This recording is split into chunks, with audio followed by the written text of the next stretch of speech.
A kú déédé àsìkò yìí, kókó inú ìwé ìròyìn la mú wá fún yín láti inú àwọn ìwé ìròyìn ilẹ̀ Nàìjíríà. Orúkọ tèmi ni Ọmágbémisọ́lá Ọmọlọ́rọ̀mádẹ. Ìjọba àpapọ̀ ti yarí wípé àwọn yóò tẹ̀síwájú pẹ̀lú iṣẹ́ àkànṣe ojúnà márosẹ̀ Èkó sí Calabar ti 700 kìlómítà pẹ̀lú ẹ̀sùn tí àwọn tínú ń bí pé tako ìjọba lórí iṣẹ́ tí wọ́n ń ṣe lọ́wọ́. Mínísítà fún iṣẹ́ David Umahi ni ó sọ eléyìí níbi ìpàdé pẹ̀lú àwọn akọ̀ròyìn tí ó wáyé lánàá ní ìlú Àbújá. Ó ṣàlàyé wípé àkànṣe iṣẹ́ 15.36 trillion naira tí wọn yóò kọ́ sórí kọnkéré ni yóò ti gba gbogbo ìwé àṣẹ tí ó lẹ́tọ̀ọ́ kí wọ́n tó bẹ̀rẹ̀ iṣẹ́. Láti oṣù kẹta ọdún 2024 tí ìjọba bẹ̀rẹ̀ iṣẹ́ ni awuyewuye ti bẹ́ sílẹ̀. Nínú oṣù karùn-ún, Umahi ṣe àfihàn wípé 500 ilé ni wọ́n ti fi àmì sí fún wíwó, ṣùgbọ́n àwọn bàbá onílé àti ìyá onílé wọ̀nyí ni wọ́n gbé ìjọba re ilé-ẹjọ́ látàrí wípé owó gbà-má-bínú tí wọ́n san fún wọn kò ká ojú owó.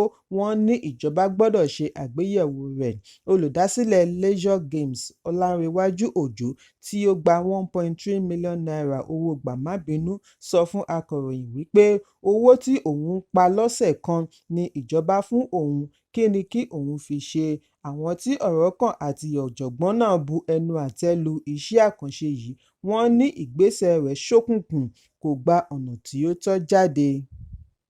Iṣẹ́ ojúnà yìí ni ìjọba gbèrò láti fi já ìpínlẹ̀ Èkó papọ̀ mọ́ Cross River tí yóò gba ojúnà Ogun, Ondo, Delta, Edo, Bayelsa, Rivers àti Akwa Ibom kọjá kí ó tó papọ̀ sí Cross River. Wọ́n ní ó ṣe pàtàkì láti mú ìdàgbàsókè bá ètò ọrọ̀ ajé lórílẹ̀-èdè. Iṣẹ́ yìí ni wọ́n ní yóò ná wọn ní bílíọ̀nù 4 náírà kìlómítà kan bí ìjọba ṣe pín iṣẹ́ rẹ̀ sí ìpele méjì.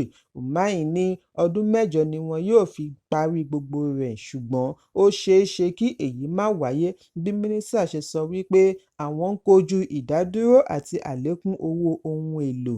Ẹ̀kúnrẹ́rẹ́ ìròyìn ṣì wà nínú ìwé ìròyìn Punch tó jáde lónìí. Lánàá ni ìjọba ìpínlẹ̀ Èkó lérí láti lépa àwọn tó ń ṣe ìgbọ̀nsẹ̀ káàkiri ìta gbangba, pàápàá jùlọ lójúnà márosẹ̀ Berger tí ojúnà ọkọ̀ ojú irin. Kọmíṣánná fún agbègbè Tókunbọ̀ Wahab ti pàṣẹ iṣẹ́ oníwákàtí 24 fún àwọn ilé ìgbọ̀nsẹ̀ ará ìlú public toilet ní gbogbo agbègbè ibùdókọ̀ Berger àti ojúnà márosẹ̀ Èkó sí Ìbàdàn láti fi ṣe àdínkù ìgbọ̀nsẹ̀ ìta gbangba. Nígbà tí ó ń sọ̀rọ̀ níbi ìtanijí, kọmíṣánná àti permanent secretary ọ́fíìsì alámòjútó agbègbè Gaji Ọmọbọ́lájí ṣaṣojú sọ wípé iṣẹ́ agbófinró wà láti dènà àjàkálẹ̀ àrùn láàrin ìpínlẹ̀. Gaji ní bí ó tilẹ̀ jẹ́ wípé ilé ìgbọ̀nsẹ̀ kò pọ̀ tó, àwọn ní lọ́kàn láti kọ́ sí i pẹ̀lú omi. Ó ní láti gbógun ti ìgbọ̀nsẹ̀ ìta gbangba. Àwọn nílò ìfọwọ́sowọ́pọ̀ ará ìlú láti ṣe àmúlò ilé ìgbọ̀nsẹ̀ ìjọba tí ó mọ́ láwùjọ. Ẹ̀kúnrẹ́rẹ́ ìròyìn ṣì wà nínú ìwé ìròyìn Vanguard tó jáde lónìí. Mínísítà agbèfọ́ba Dókítà Bello Muhammad Matawalle ti bu ẹnu àtẹ́ lu ìpànìyà tí wọ́n pa olórí Gatawa District ní ìjọba ìbílẹ̀ Sabon Birni, ìpínlẹ̀ Sokoto, Alhaji Issa Bawa. Ìròyìn jábọ̀ wípé àwọn agbébọn ṣekú pa Bawa kí wọ́n tó yọ̀ǹda ọmọ rẹ̀ lẹ́yìn tí wọ́n san 60 mílíọ̀nù náírà owó ìyọ̀ǹda ransom. Nínú àtẹ̀jáde òní ni Matawalle ti darí olórí ológun agbèfọ́ba kí ó tètè bẹ̀rẹ̀ ìwádìí tó ní agbára sí ìṣẹ̀lẹ̀ yìí kí ó sì rí i dájú wípé wọ́n fi gbogbo àwọn tí ó lọ́wọ́ nínú rẹ̀ jófin.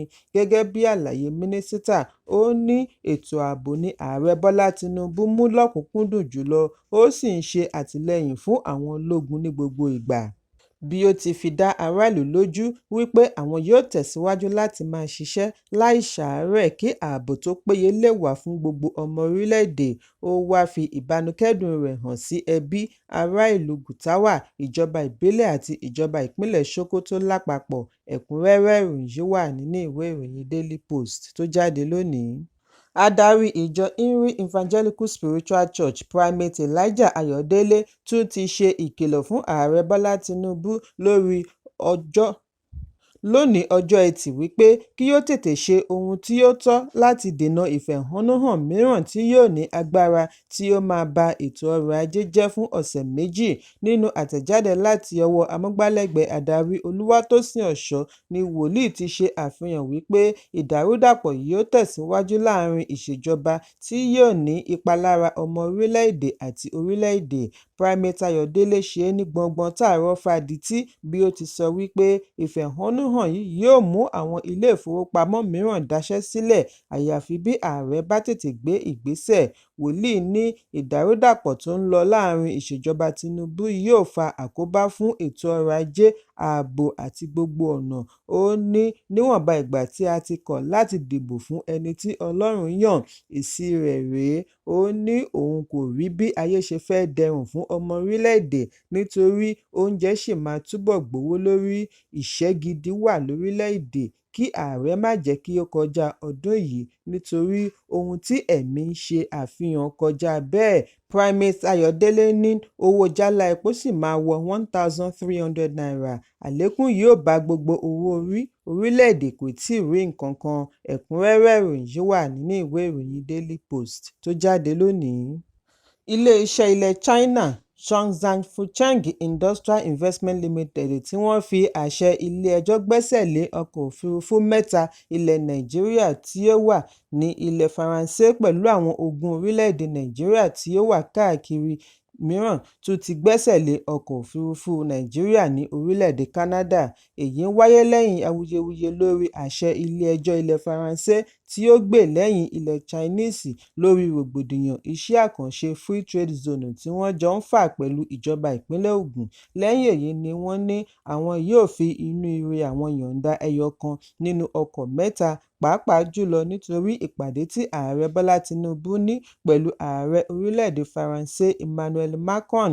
Ọjọ́ Ajé ni Tinubu rin ìrìnàjò pẹ̀lú ọ̀kan lára ọkọ̀ tí wọ́n yọ̀ǹda láàrin awuyewuye tí ó dìrọ̀ mọ́ ríra ọkọ̀ ọ̀hún lẹ́yìn tí wọ́n yọ̀ǹda rẹ̀. Nítorí àti rí owó gbà-má-bínú lórí àdéhùn tí wọ́n ṣe pẹ̀lú ìjọba ìpínlẹ̀ Ogun tí ó lé ní $70 mílíọ̀nù ní iléeṣẹ́ Chinese ṣe gbẹ́sẹ̀ lé ọ̀pọ̀lọpọ̀ ogún orílẹ̀-èdè Nàìjíríà. Lára rẹ̀ ni ìní méjì tí ó wà ní Liverpool, ti Paris, ọkọ̀ ilẹ̀ Canada àti bẹ́ẹ̀ bẹ́ẹ̀ lọ. Ẹ̀kúnrẹ́rẹ́ ìròyìn yìí wà nínú ìwé ìròyìn Daily Trust tó jáde lónìí.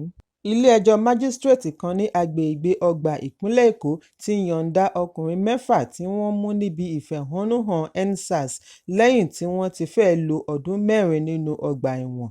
Àwọn wọ̀nyí ni wọ́n pe orúkọ wọn ní Daniel Jóyìnbó, Adigun Sodiq, Kẹ́hìndé Ṣọlá, Salaudeen Kamilu, Sodiq Hussaini àti Azeez Isiaka. Adájọ́ májísírèètì Bọ́láńlé Oṣùsanmi ni ó dá wọn sílẹ̀ lẹ́yìn ìkìlọ̀. Àwọn wọ̀nyí gba ìyọ̀ǹda lẹ́yìn tí wọ́n bẹ̀bẹ̀ wípé àwọn jẹ̀bi ẹ̀sùn tí ìjọba ìpínlẹ̀ Èkó fi kàn wọ́n gẹ́gẹ́ bí ọ̀rọ̀ adarí ìgbẹ́jọ́ fún ará ìlú, Dókítà Babájídé Martins. Ẹ̀sùn wọn wáyé ní ọjọ́ 23 oṣù kọkànlá ọdún 2020 láàrin aago 12 ọ̀sán ní Èbúté Mẹ́ta, ìpínlẹ̀ Èkó. Adájọ́ gbà láti yọ̀ǹda wọn látàrí wípé wọ́n ti lò kọjá iye ìjìyà ẹ̀wọ̀n tí ó tọ́ sí wọn. Ẹ̀kúnrẹ́rẹ́ ìròyìn yìí wà nínú ìwé ìròyìn Punch tó jáde lónìí. Ilé-ẹjọ́ Kòrónà ní ìlú Ìkòròdú, ìpínlẹ̀ Èkó ti pàṣẹ kí wọ́n pèsè ẹlẹ́rìí mìíràn níbi ìgbẹ́jọ́ tó ń lọ lọ́wọ́ lórí ikú olórin Ìléríolúwa Alọ́ba tí gbogbo ènìyàn mọ̀ sí Mohbad. Lára àwọn ẹlẹ́rìí tó ti wà nílẹ̀ tẹ́lẹ̀ láti rí Azeez Fashola aka Naira Marley, Samson Eletu aka Sam Larry, àna Mohbad Karimot Ògúnbáyọ̀, Bólúwatifẹ́ Adéyẹmọ aka Darosha àti agbẹjọ́rò Mohbad Olúwaṣánmi Fáládé. Bákan náà ni a rí nọ́ọ̀sì tí ó ṣe ìtọ́jú rẹ̀ kẹ́yìn, Fèyíṣayọ̀ Ògèdèǹgbé àti dẹ́rẹ́bà tí ó wà lọ ilé ìwòsàn Fidelis Ẹ̀sánbọ̀. Adájọ́ májísírèètì T.A. Ṣótóbi ni yóò fi òǹtẹ̀ lu ìbéèrè bàbá Mohbad Joseph Alọ́ba láti fi ìwé ìpè ránṣẹ́ sí àwọn ẹlẹ́rìí mìíràn nípasẹ̀ iléeṣẹ́ ìròyìn tí ó fi ẹsẹ̀ múlẹ̀ ní orílẹ̀-èdè àti orí ẹ̀rọ ayélujára. Nínú àtẹ̀jáde láti ọwọ́ agbẹjọ́rò fún ìdílé Alọ́ba tí Monísọ́lá Òdùmọ̀ṣù bu ọwọ́ lù ni wọ́n ti ń béèrè fún àṣẹ ilé-ẹjọ́ láti ké sí gbogbo àwọn tí ó bá nífẹ̀ẹ́ láti jẹ́rìí lórí ohun tí ó ṣe okùnfà ikú Mohbad. Níbi ìgbẹ́jọ́ ọjọ́ 16 oṣù kẹjọ ni adájọ́ Sótóbi ti gbà fún ikọ̀ agbẹjọ́rò ẹbí Mohbad láti wá ẹlẹ́rìí pẹ̀lú ìpolongo rẹ̀ nínú ìwé ìròyìn tàbí orí ẹ̀rọ ayélujára. Bákan náà ni ilé-ẹjọ́ fi òǹtẹ̀ lu ìbéèrè wọn láti ké sí ìyàwó Mohbad, Wùnmí, pẹ̀lú IPO ọlọ́pàá tí ó wà lẹ́nu ẹjọ́ yìí, ASP Muhammad Yusuf. Agbẹjọ́rò fún Primeboy, Akínpẹ̀lú Ògúnbọ́nà ṣe àríyànjiyàn wípé àwọn ẹ̀sùn tuntun kan ṣẹ̀ṣẹ̀ bẹ́ sílẹ̀ tí ìyàwó Mohbad àti ọlọ́pàá nílò láti tan ìmọ́lẹ̀ lé lórí tí ó ní í ṣe pẹ̀lú àwọn gbáǹkọ́gbì ọ̀rọ̀ kan níbi ìjà tí Wùnmí ní ó ṣẹlẹ̀ nínú ilé. Mohbad ni ó di olóògbé lẹ́ni ọdún 27 ní ọjọ́ 12 oṣù kẹsàn-án ọdún 2023, ṣùgbọ́n ohun tí ó dìrọ̀ mọ́ ikú rẹ̀ yìí ni ó dá awuyewuye sílẹ̀ lórí ẹ̀rọ abánidọ́rẹ̀ẹ́. Gẹ́gẹ́ bí ẹni tí ó jáde lábẹ́ iléeṣẹ́ orin Malian Music tí Naira Marley, ikú rẹ̀ yìí ni ó mú ọlọ́pàá fi ọwọ́ ṣìkún òfin mú Naira Marley. Lẹ́yìn èyí ni ikọ̀ ọlọ́pàá ìpínlẹ̀ Èkó gbé ìgbìmọ̀ ẹlẹ́ni 13 dìde fún ìwádìí ikú Mohbad. Ọjọ́ 21 oṣù kẹsàn-án ọdún 2023 ni wọ́n hú òkú Mohbad jáde fún àyẹ̀wò autopsy gẹ́gẹ́ bí ìgbésẹ̀ láti mọ ohun tí ó ṣe okùnfà ikú rẹ̀. Ẹ̀kúnrẹ́rẹ́ ìròyìn yìí wà ní ìwé ìròyìn Punch tó jáde lónìí. Kókó inú ìwé ìròyìn tòní kò ní jù báyìí lọ. Ẹ pàdé mi ní ìrọ̀lẹ́ fún àkọ́tún ìròyìn. Kí a tó lọ, ẹ má ṣaláì fi àkíyèsí yín ránṣẹ́ kí ẹ sì bá wa subscribe sójú náà wa lórí YouTube kí Kókó inú ìwé ìròyìn lè máa tẹ̀ yín lọ́wọ́ ní kíákíá.